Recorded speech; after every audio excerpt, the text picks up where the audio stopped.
Dearest 10th semester students, welcome back. This is the third part of the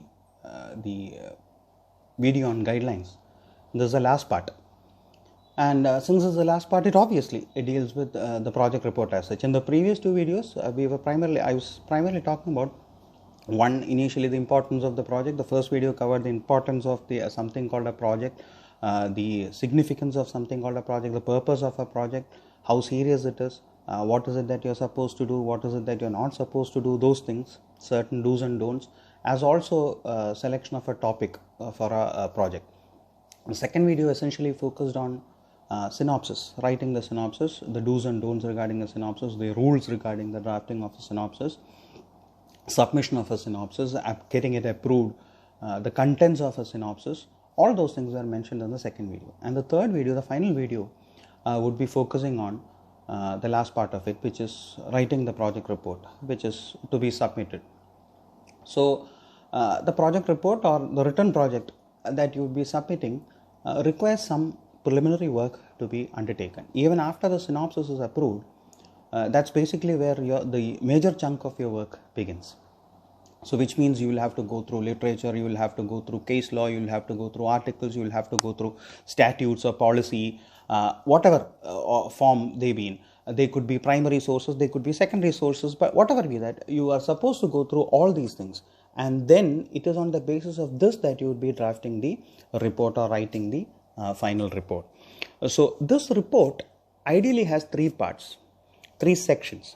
The first section, about which I talked in the video on synopsis also. Towards the end of the video, I mentioned something about the first section of the written report being similar to the synopsis, being a more expanded version of the synopsis. So every project report ideally has three sections. The first section, as I mentioned earlier itself, deals with this. The first section talks about a broad introduction of the topic, unlike a narrower introduction of the topic that we had in the synopsis. Then the first section also talks about the other things within the synopsis. So all those things that you had included within the synopsis will have to be made part of the first section also, but then in an expanded form and in a broader form, because as I said in the previous video, more literature might have been referred, so they should also form part of this.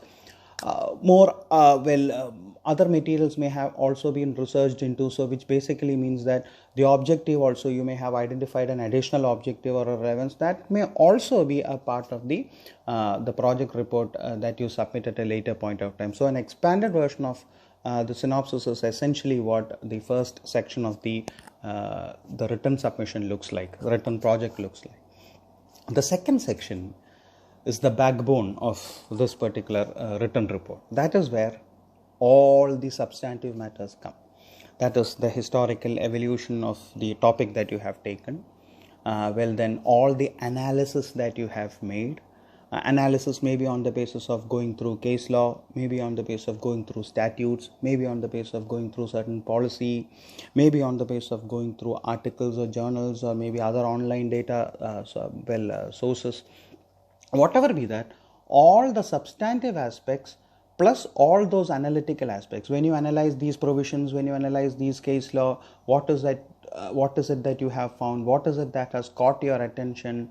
What did you notice that somebody else may not have noticed? All those things should essentially form part of the second section. So which is why I said that forms probably the backbone of the entire project report. So that's where everything should come. That is a substantive analysis of this, plus a threadbare discussion on the legal provisions or judicial pronouncements or something else, the social and legal relevance of the topic or the prospects of this or the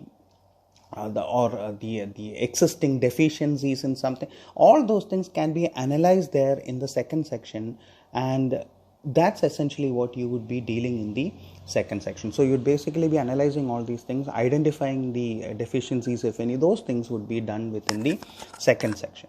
And the third section is the culmination. That is where, on the basis of all the analysis that you have made, there would be certain findings and conclusions from your side. So on the basis of the analysis that you've made in the second section, the third section would ideally focus on, it would just summarize your findings. what is the existing scheme of law or system of law, what are the existing pitfalls that you see somewhere, what is the existing legal framework or the judicial framework on something. All those things are the findings, and then maybe the conclusions also. On the basis of these findings, you might come to a conclusion also on whether you do require a change in the legislation, whether these are only examples. I'm not saying that this is how it should be always, but I'm just giving you examples. On the basis of this, probably you would be coming to certain conclusion that the situation is this, that it requires some improvement, that the situation is bad, or that the situation is effective enough, or that a law needs to be a little more proactive, or that courts need to be a little more proactive. These are just sample conclusions that I am talking about. It's not that every conclusion should be in the, it depends on your topic, which is why I said these are only general guidelines. So beyond a point, I cannot express how you should be drafting a conclusion or a finding. All right. But then these are just examples of that. So this is basically what the third section should be on. Additionally, you should also have something called suggestions. So on the basis of the findings and the conclusions that you have, so when you conclude that this is the existing scheme of things, or that this is what it is as of now, or maybe something else, when you conclude on something, if you have any possible suggestions or productive or constructive suggestions which could improve the scenario, or which could modify the scenario, or which would make it more appealing to the public in general, or which can remedy an existing defect, now those suggestions will also have to be part of the third section. So there are three sections, as I said. First section is an expanded form of the synopsis, a broader introduction of the topic, plus an expanded version of all the other contents of the synopsis also, like relevance, scope, object, literature review, background of the study, expected outcome, etc. And then the second section would be the bigger part, which is the analytical part, wherein you would primarily be talking about the existing substantive law, historical development or evolution of the law, and then the existing scheme of law, what are the existing legal and judicial frameworks available. You analyze all those things, or policies that are available. You analyze the current situation or circumstances existing, on the basis of which you decide on certain things as to whether there are certain deficiencies or not, which would ideally come as a part of the third section, which is findings and conclusion. So you come to a conclusion on the basis of the analysis that you've made in the second section. So the second section forms the basis of everything in the third section. So second section, substantive law, analysis of that, threadbare discussion of provisions, legal decisions, all those substantive matters will have to be done in the second section, on the basis of which you come to a certain finding. You have certain findings and you come to a certain conclusion, which is the result of your investigation or the result of your research. When you come to a conclusion after a research, when you arrive at a certain conclusion, you feel this is what exists, or this is how it exists, or that this is how it should not exist. That is what you call as a conclusion. So the culmination of your study is what you have in the form of findings and conclusions. All right. And now, assuming, as I said, if these conclusions, you feel that they are defective for legal system in general, if you feel that there needs to be some improvement, well, in such cases, suggestions or improvements can also be made in the third section. All right. Now, as far as submission of this is concerned, just like the synopsis, this will also have to be submitted in PDF, and but there is one difference. Synopsis, project, topic approval, all these things you submit it to the teacher concerned, the faculty member concerned. That is faculty member handling the subject. But in the case of the final report, that is the written project or the report, you don't submit it to the faculty member concerned. You submit it to the office of the controller of examinations, because it's in lieu of the examination, it is to be submitted to the officer in charge of, or rather the office of the controller of examinations or the examination department. Now, page limit also differs. In the case of synopsis, as I said, 3 to 4 pages. In the case of a project, because it is the outcome of some serious research that you have done, well then generally a project should be somewhere around 25 pages to 35 pages. It should not exceed 35 pages. When I say 25 pages or 35 pages, including footnotes is what I am saying, but excluding all the other things. That is all the other general paraphernalia, as you might call it, associated with legal article, like the title page, table of contents, acknowledgement, declaration of originality, those things, appendices, if there are any appendices, list of cases or list of abbreviations, if any, those things are also a part of every project. So those things have been given within the detailed guidelines also, so you can go through that. So as I said, always follow that more than this video. This video is only, as I said, to give you a more personal experience. All those things, excluding all those things, it should be 25 pages to 35 pages, including footnotes, but excluding all the other components that I have mentioned, table of contents, all the other things, declaration, certificate, all those things. All right. So that's how big or small it should be. Not more than 35 pages, not less than 25 pages also. You will realize that 25 pages is not too much, because once you start researching on something like this, it would take more than 25 pages also in some cases. But ideally, not ideally, limit it to below 35 pages. Whatever be the topic of research, limit it to below 35 pages. All right. So that's essentially what you are supposed to do. Now, same as the synopsis. If your project report is submitted to the examination department, or if it's not, rather, if it's not subjected to the examination department, the presumption is that you have not completed the project and that you've not done the project, or you've failed the project. This project is essentially a substitute of the written examination also. So that is a situation you should ideally be avoiding. And as far as possible, not as far as possible, you should be sticking to the timeline. Extensions, if at all any given, can only be given by the university. It cannot be given by the teacher concerned. It cannot be given by anyone else. It can only be given by the higher authorities of the university. So extensions as a rule don't exist. Only in exceptional circumstances would they be made available, and in such cases it will have to be permitted by the higher ups in the university and not by the teachers concerned. So as a rule, always stick to the timelines mentioned therein, because you have enough time. If you go through the timeline, you will realize that you have enough time. So you don't have to extend, or you don't have to overshoot the timeline that has been given there. So these three sections is basically what you should be more concerned with. That is the first section, which deals with, as I said, expanded version of the synopsis with the introduction, broad introduction. Second part, the analytical part, substantive part. Third one, conclusions, findings, and then if possible suggestions also. So these are the things. Now if by chance you would like to include something like say tables, say take for example, if you undertake a comparative analysis. If you take a comparative analysis, your study would also have comparisons between, maybe, as I said, maybe at two different points of time, or maybe in two different areas, or maybe in two different countries, legal systems in two different countries, whatever be that. So or between two different bodies, international bodies. So it might be a comparative study also. So even if it's a comparative study, don't just put it in the form of a text.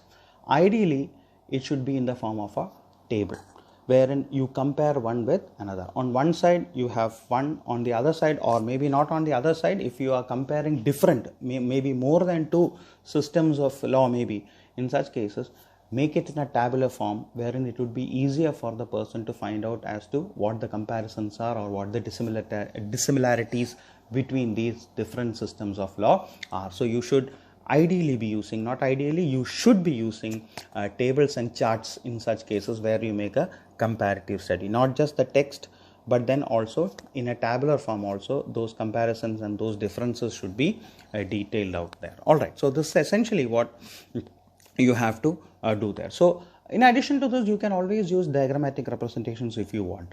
Other statistical methods that as a part of legal research also you may use that. Pie charts, or say what you generally call as the bar charts, other graphs. You may use them also if you feel like using them. If you feel that the purpose would be served only by using them, it's always possible for you to use that. And just like the synopsis, it can either be typed soft copy, or it can be sent in the form of a handwritten and scanned copy. But as I said, it should be sent to the office of the controller of examinations and not to the teacher concerned. So that's the only thing. Plagiarism, the same rule as we had in the case of synopsis. Only less than 20% similarity would be permitted. That is, it should be more than 80% original. It is only then that the project would be taken up. Otherwise, the project would be rejected. So which basically means that you failed in the project, which is a substitute for the examination also. And since there are two components to the report, as I said, to this particular project, that is, one is the report, the written report that you would be submitting, and then two is the viva that is associated with this report. And students are mandatorily to attempt both. You are to be a part of both these things, which means that it's not that you can just submit the report and not be a part of the viva, or you appear for the viva but then you don't submit a report, which again is not possible because the viva itself would be on the report that you submit. But then it is just not possible because both these components are compulsory. Both these components are compulsory. So you will have to attend both these things. You will have to submit a report, you will have to attend the viva also. Irrespective of what your internal assessment marks would be, a minimum mark has also been provided here. Alright, so you can go through the guidelines and find out as to what the rules regarding them are. But then for the time being, you need to be aware of this. You need to know that you are compulsory to attend the viva as also submit the report. Both of them will have to be done. And then, so just to give you a brief idea of what the final report would look like, the final written report would look like, the first section of that would be the title. That is, it talks about what the title of the topic is, then the name, if not the name, the registration number of the candidate or the roll number, whatever that be, the registration or the roll number of the candidate, the year in which a student is studying, or maybe the year in which it was submitted. So the title page need only disclose so much information. That is the title of the topic, the registration of the roll number, and then probably the year in which it was submitted, and then the class for which it was submitted, 10th semester. That is all that you should be mentioning in the title page. After which you have to have a single page declaration of originality. Since it cannot be countersigned by anyone, you will have to, maybe you yourself are not in a position to sign that, but there should be some declaration stating that, an affirmation that this is an original work done by you. So that will have to be a part of the project, though you may not be in a position to sign that, unless of course you scan it, scan it and then send it along with this. It may not be possible, but still, if that is so, if that's possible, do that. Otherwise, it should be a part of the record, the report that you submit, that there should be a declaration that it is an original work undertaken by the student himself or herself. Alright, now then the acknowledgement part. You may acknowledge whoever has helped you in whichever fashion, that is left to you. Then you have the table of contents. The table of contents should mention as to what is mentioned where.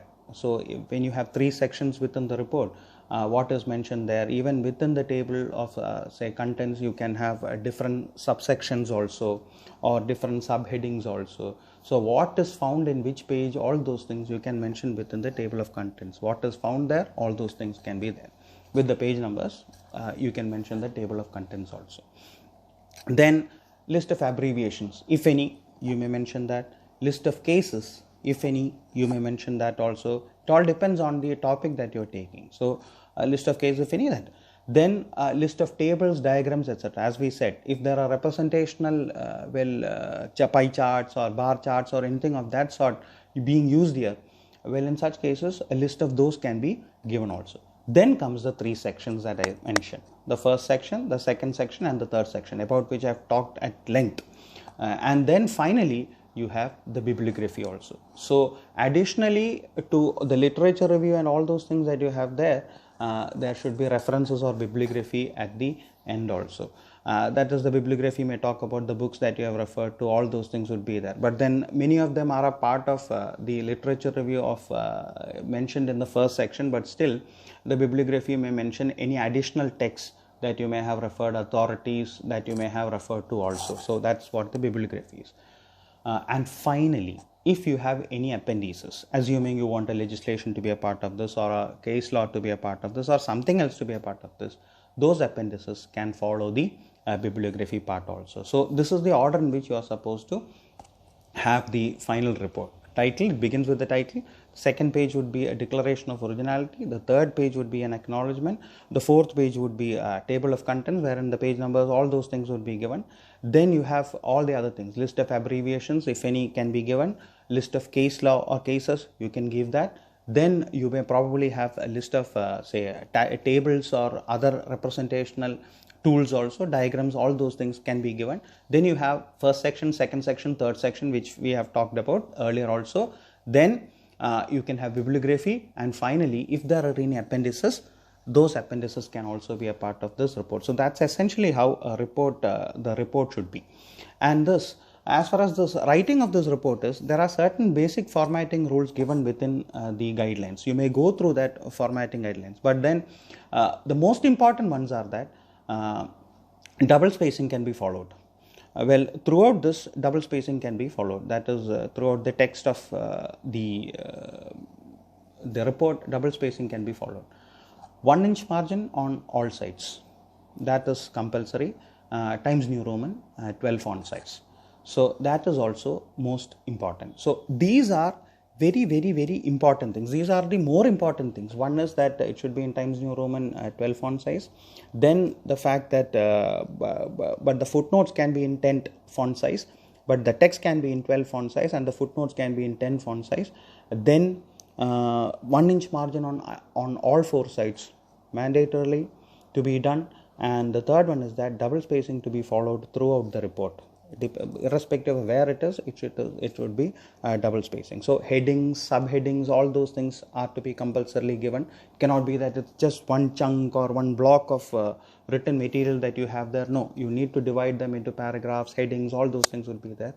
Page numbers, each page shall be numbered as it is to be done as per formatting rules. So all those things will have to do, that is, be that Roman numerals or Arabic numerals or otherwise, all those things will have to be done as per strict formatting standards itself. So, and then some other reports are also mentioned there. Some other aspects are also mentioned there on which formatting style is to be followed. As I said, it could be anything. Well, other than the requirements that we have already mentioned, as regarding all other matters which have not been specifically provided within the formatting rules, you may follow any rule, you may follow any formatting style, but stick to one formatting style. And then that is all that the formatting rules are all about, because there has to be uniformity insofar as the formatting rules are concerned. So ideally follow just one formatting rule. You may follow any rule, but then stick to that particular rule, and that applies only to those matters which have not been specifically provided. So for those things where you have been told to follow a certain pattern, follow that. For all other things, you may follow any formatting style, but stick to that particular formatting style. And then, being something for 50 marks, as I said, 30 marks for the written report and 20 marks for the viva, it would be evaluated. And then, as I said, you are required to attend both these things. Otherwise, it would not be possible. It not be deemed as if you have completed the project or completed the subject, maybe, because it's in lieu of the external examination. If you have not been a part of the report, that is, if you have not submitted the report and if you have not attended the viva, so you need to do both. And then there are certain other do's and don'ts also. Just go through the last portion of the guidelines that I have that you find within the university website, so you will get to know how the evaluation pattern would be like. All right, so just go through the guidelines, as I said, as I've been repeating so often. Just go through the guidelines, because that should be the basis of your report. That should be the basis on which you submit your report, you draft your report, you submit your synopsis, you draft your synopsis, you choose the topic, etc. This is only to make it a little more comfortable to you that we have come out with a video also of this sort. But then this should not be what should be followed ideally by the students. This is only to help you out. This is only to augment whatever has already been stated. As I've been at the risk of repetition, at the risk of repeating this so often, let me tell you that you shouldn't be following this video alone. This is only to augment you, just to help you a little more, but then ideally you should be following all the guidelines given within the university website. So I hope I've made it clear. For all other things, either approach your teachers, that is the teachers handling the subjects. They would be the best persons to help you out with preparing the synopsis or preparing the report, depending on the exigencies or the needs or necessities of the situation, because each project topic would be individual, would be unique. The subject itself is unique, so they would be the ones to help you out. These are only a few of the general guidelines that I would like to tell you. But then for all the other things, you need to approach them and find out from them itself. I hope that this was of some use to you. Though in the span of say 1 hour, I've mentioned all these things, and it may not be that everything has reached you as it ought to have reached, but which is why I keep on saying go through the guidelines in leisure. Alright, but I hope that it was of some use to you, and feel free to contact your teachers in charge also, provided you have some aspersions or doubts on how to go about that, or something regarding the guidelines mentioned within the university. Thank you so much.